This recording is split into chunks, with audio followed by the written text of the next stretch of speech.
Ya teman, kembali lagi sama saya dan di sini saya merakit PC lagi.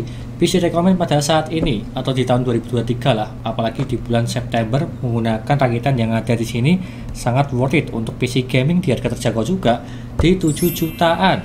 Tapi tergantung part kalian ya. Mau yang baru maupun second itu bebas untuk kalian. Dan di sini part yang tersebut itu baru-baru semua kecuali di harddisknya aja. GPU barulah menggunakan yang ada di sini. Dan di sini di harga 7 jutaan saya tuh menggunakan Core i3 Gen 12 12100F dan juga GTX 1660 Super yang baru dari Taraski, yang dimana udah pernah saya review GPU-nya. Dia itu sama seperti pada umumnya atau standar performanya lah di GTX 1660 Super, sama seperti Furion, Manly dan juga yang lainnya. Tapi ingat, ini baru ya, bukan second seperti yang pada umumnya yang biasa saya rakit. Kurang lebihnya seperti itu, tampilan hitam dan juga RGB. Dan sebelum saya jelaskan apa saja spesifikasi yang ada di sini dan juga mereviewnya, jangan lupa klik subscribe bagian pojokan bawah tuh ya, tinggal diklik seperti itu. Lanjut, yang pertama di sini saya menggunakan Core i3 Gen 12 12100F 4 core 8 thread, udah paling kencang lah. Meskipun ada Gen 13 tapi ya harganya masih mahal sih. Tapi rekomen ini aja di harga 1.380.000 untuk yang 4 core 8 thread. Untuk yang Gen 12 Core i3 udah bagus banget. Untuk gaming maupun editing udah lebih dari cukup lah untuk ini. Dan juga saya itu membeli yang box ya, bukan yang tray. Dan selanjutnya saya menggunakan MOPO yang ada di sini, MOPO ASRock H610M HVSM.2, udah support NVMe, dan dimana MOPO yang terbilang murah lah daripada yang lainnya. Tapi dari segi kualitasnya ini bagus, apalagi mereknya ASRock. Ini di harga 1.220.000 kalau nggak salah harganya di pojok sini ya. Untuk harga MOPO-nya tipenya MATEK dan juga udah support Gen 13 ya, upgradable lah untuk kedepannya. Dan selanjutnya saya menggunakan RAM yang ada di sini. Ini adalah RAM Cube Gaming Saber yang paling murah lah untuk saat ini. Udah saya review di video sebelumnya untuk performa ini. Cube Gaming Saber 2x8GB, kecepatan di 3200. Seperti yang ada di sini, penampakannya berwarna silver, keputih-putihan dikit dan cakep lah. Di harga 400 ribuan untuk RAM yang ada di sini. Ini terbilang worth it untuk kalangan yang paling murah ya. Kalau spesial pengen lebih bagus mereknya, silahkan cari ke Apacer ya, Apacer Knox. Dan lanjut, saya menggunakan GPU yang ada di sini, GTX 1660 Super dari Taraski. Ya, ini tuh garansinya resmi dari ada PT-nya ya, PT Adiraja Teknologi Nusantara. Garansinya tersebut kalau nggak 1 tahun 2 tahun sih, tapi kalau nggak salah 1 tahun lah untuk GPU yang ada di sini. Yang penting dia tuh baru, bukan second seperti pada umumnya di harga 1,7, tapi di harga 2.150.000. Terpaut sedikit sih sama yang second ya, tapi kalau yang second tersebut dia tuh nggak ada garansinya. Tapi kalau yang ini masih ada garansinya, jadi aman untuk kedepannya. Dari merek Taraski udah saya review di video sebelumnya. Seperti contoh yang ada di sini ya, penampakannya butuh 8 pin power dan dia itu dual fan. Dan lanjut, saya menggunakan SSD NVMe yang ada di sini. Ini adalah NVMe XPG SX6000 Pro 512GB di harga 420.000. Udah saya tancapkan di bagian tengah sini ada logonya XPG ya, atau heatsink tambahannya, yang dimana dia itu udah cukup lah untuk Windows dan juga beberapa game udah lebih dari cukup 512GB di harga 420.000. Dan juga tambahan saya menambahkan HDD juga 500GB di bagian dalam sini di harga 150.000 untuk menyimpan beberapa file lah. Kalau yang penting-penting, kalau software, kalau Windows dikasih di NVMe aja supaya lebih cepat booting maupun yang lainnya. Dan lanjut, saya menggunakan CPU cooler yang ada di sini, yang dimana ini adalah ID Cooling M40392. Boxnya nggak ada di sini ya, karena boxnya di bagian belakang sini. Cuma kayak low spec kan aja, box coklat. Karena dari segi tokonya emang seperti itu sih di Berlian.com. Silahkan cek aja untuk tokonya, atau enggak linknya ada di deskripsi untuk yang ini. ID Cooling M40392. Dan apakah bisa mendinginkan Core i3 Gen 12 atau tidak? Lihat aja habis ini dari segi suhunya, pastinya dingin lah menggunakan ini di harga 150.000. Fan-nya 9 cm menggunakan 3 pipa, tampilan berwarna hitam. Dan lanjut, saya menggunakan power supply yang ada di sini, Aerocoolux 550 watt untuk mengangkat Core i3 Gen 12 dan juga GTX 1660 Super. Ya udah lebih dari cukup lah, karena full load-nya kalau nggak salah sih di bawah 250 watt. Tapi lihat aja nanti di akhir video dari segi pengujian dayanya. Untuk yang ada di sini dia harga 550.000, 80 plus bronze, jadi udah aman lah. Dan juga penampakannya di bagian samping sini ada tulisan Aerocool dan juga ada list berwarna biru ya. Ini bukan yang Lux RGB, jadi nggak masalah dan juga udah bagus. Dan selanjutnya saya menggunakan casing yang ada di sini. Ini adalah Infinity Horus V2 yang berwarna hitam di harga 390.000. Ada dua tipe sih, berwarna hitam maupun yang berwarna putih.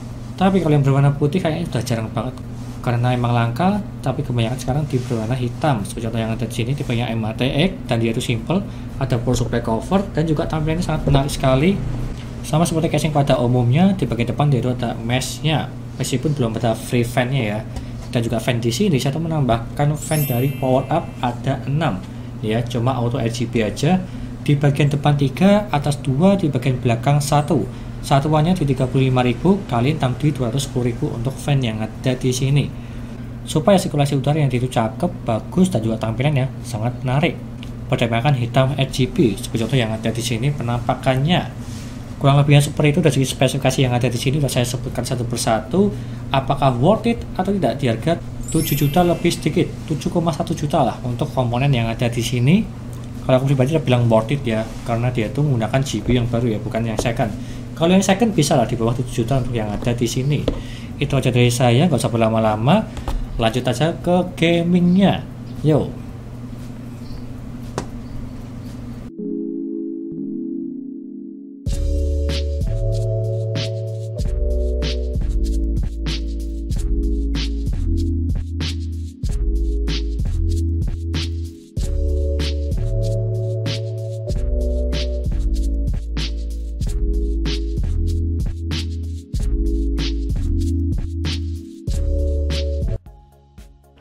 Lanjut yang pertama, dari segi booting Windows menggunakan NVMe SX 6000 Pro. Dan kita tunggu aja seberapa cepat dia untuk booting Windowsnya.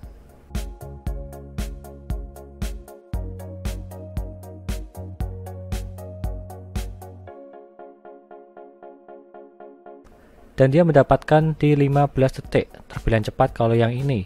Biasanya NVMe di 15 sampai di 20 detik. Tapi kalau yang ini di 15 detik terbilang cepat. Tapi terkadang di berbeda PC berbeda kecepatan, meskipun sama-sama menggunakan SSD NVMe yang sama. Lanjut ke HD Sentinel untuk mengecek performa, kesehatan, serta suhunya. Yang pertama NVMe nya dulu, dia tuh 100% semua, dan juga knob-nya dia tuh perfect, serta suhunya di 33 derajat. Bisa dibilang ini bagus, dinginlah di bawah 40 derajat. Dan juga harddisknya dia itu juga sama, 100% semua, dan juga knob-nya dia itu perfect, serta suhunya di 27 derajat, terbilang ini dingin di bawah 30 derajat menggunakan harddisk Seagate Second. Lanjut ke Crystal Disk Mark untuk mengecek kecepatan dari segi SSD NVMe SX 6000 Pro, yang dimana membacanya mendapatkan di 2488 serta menulisnya di 1882. Dan kalau kita bandingkan yang ada di website, dia itu up to-nya 2100 per 1500. Dan kalau kita lihat, dia itu melebihi semua dari segi membaca maupun menulisnya. Jadi bisa disimpulkan ini bagus, melebihi semua.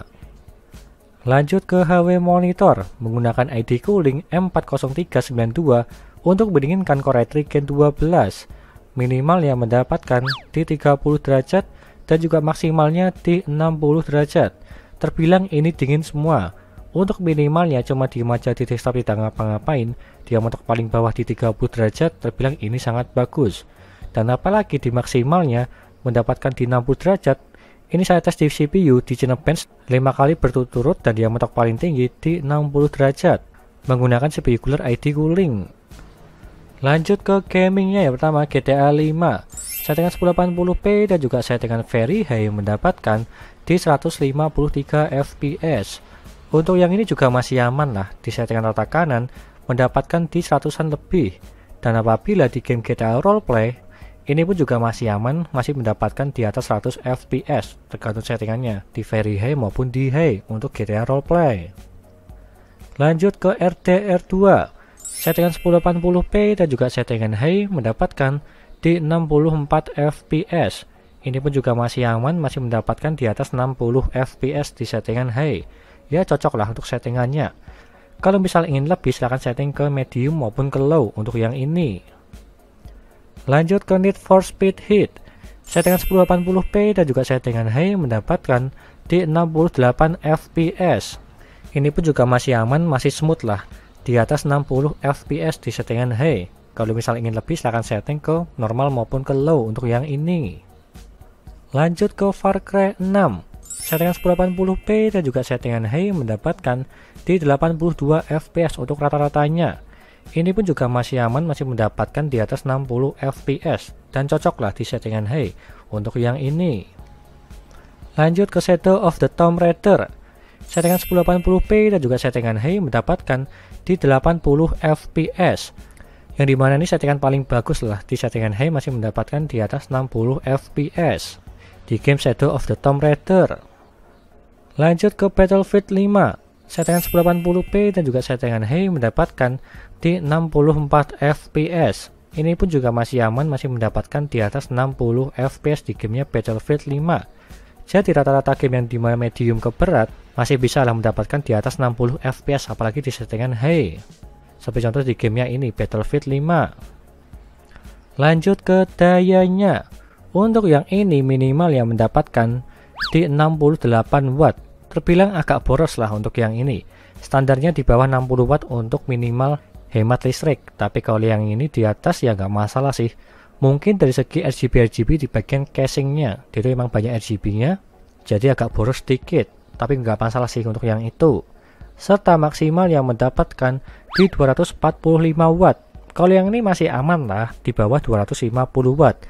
Untuk yang ini pengujian yang pada saat saya bermain game, dan yang mentok paling tinggi di 245 watt ya, dan terbilang ini masih aman. Dan apalagi power supply yang menggunakan Aerocool Lux 550 watt, yang dimana udah lebih dari cukup lah untuk yang ini, masih aman. Lanjut ke kesimpulannya. Di harga 7 jutaan atau 7,1, apakah ini worth it atau tidak? Terbilang ini worth it lah. Menggunakan Core i3 Gen 12 dan juga GTX 1660 Super baru ya, bukan second. Dan kalau semisal second, bisalah di harga 6 jutaan untuk yang ini. Jadi bebas untuk kalian pilih baru atau second.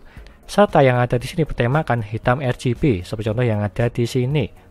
Kurang lebihnya seperti itu, dan semua listnya ada di sini. Sekian dari saya, jangan lupa like dan subscribe, dan juga jangan lupa share ke teman-teman kalian yang ingin rakit PC, tinggal DM aja. Terima kasih sudah menonton.